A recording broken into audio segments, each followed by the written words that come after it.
नमस्कार शेतकरी मित्रांनो, स्वागत आहे आपल्या दत्ताचेवली माहिती आपल्या यूट्यूब चॅनलमध्ये। मित्रो, माहे, जून, जुलै, ऑगस्ट, सप्टेंबरमध्ये शेतकऱ्याचं अतिवृष्टी आणि पुरामुळे शेतपिकाचं नुकसान झालेलं होतं आणि त्याची भरपाईसाठी टप्प्याटप्प्याने जिल्हानिहाय मदतीची घोषणा केली जात आहे।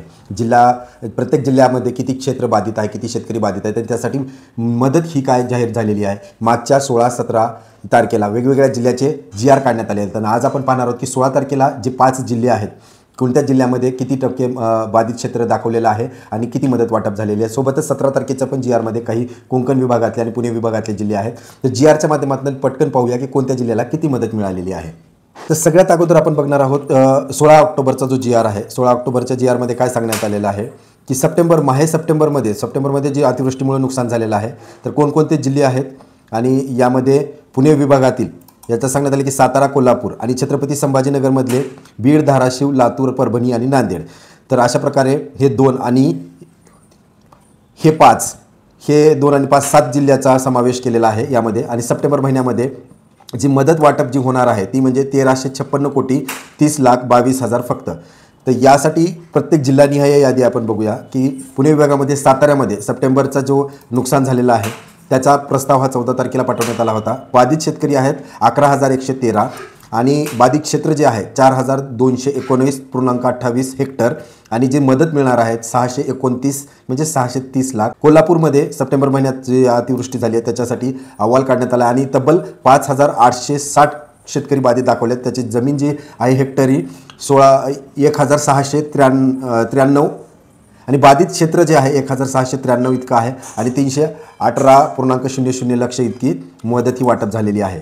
त्यासोबतच छत्रपती संभाजीनगरमध्ये बीड जिल्हा आहे। सप्टेंबर महिन्यासाठी बाधित शेतकरी जे आहेत ते 8,06,513 आणि त्याच्यामध्ये बाधित क्षेत्र आहे 6,44,918 आणि जी निधीची रक्कम जी मंजूर करण्यात आलेली आहे 1,778 लाख।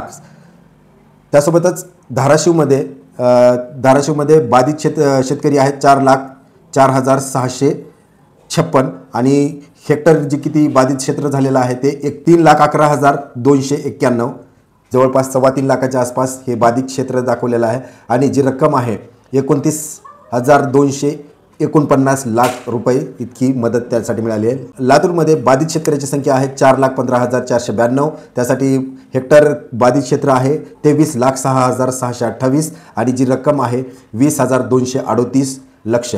परभणीमध्ये सप्टेंबरमध्ये जे नुकसान झालं त्याचं परत एकदा 4,39,297 आणि हेक्टरमध्ये बघायला गेलं तर 2,58,853 आणि जी रक्कम आहे ती म्हणजे 24,564 लाख रुपये। आता नांदेडमध्ये यावेळेस जी आहे सप्टेंबरमधली जी नुकसानग्रस्त आहे ते 83,237 आणि जे बाधित क्षेत्र आहे ते 32,000 बाधित क्षेत्र 32,000 इतकं नोंदवलेलं आहे आणि रक्कम जी आहे ते 2,852.67 आहे। तर अशा प्रकारे एकूण 13,56,30,22,000 इतकी मदत याच 6 जिल्ह्याला सप्टेंबर महिन्यासाठी मिळालेली आहे।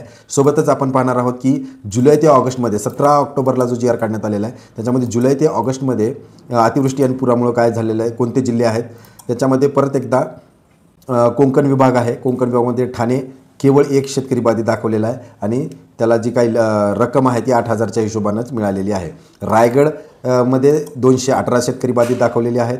क्षेत्र जे आहे ते 79.44 हेक्टर आणि 7,27,000 मदत आहे। कोकणमध्ये रत्नागिरी त्याच्यामध्ये परत एकदा बाधित शेतकरी 579 88.85 हेक्टर बाधित आणि 8.91 लाख ही बाधित रक्कम जी आहे।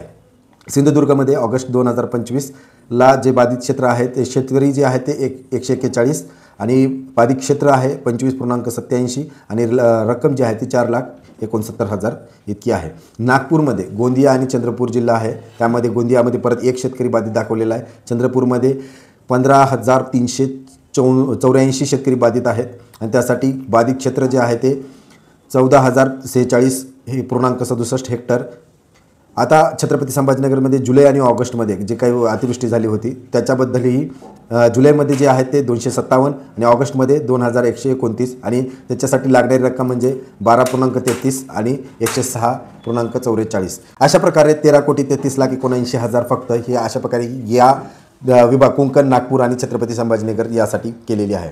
आशा करूया ही जी काही तुटपुंजी मदत आहे सरकार लवकरात लवकर शेतकऱ्यांपर्यंत पोहोचवण्याचा प्रयत्न करेल आणि ह्याच सारख्याच नवीन जिल्ह्यामध्ये जे काही आता परत होणाऱ्या टप्प्याटप्प्याने याद्या येतील त्यात मी तुमच्यापर्यंत पोहोचवण्याचा प्रयत्न करेल. त्यासाठी परत एकदा विनंती आहे, चॅनलला सबस्क्राईब करायला विसरू नका. धन्यवाद.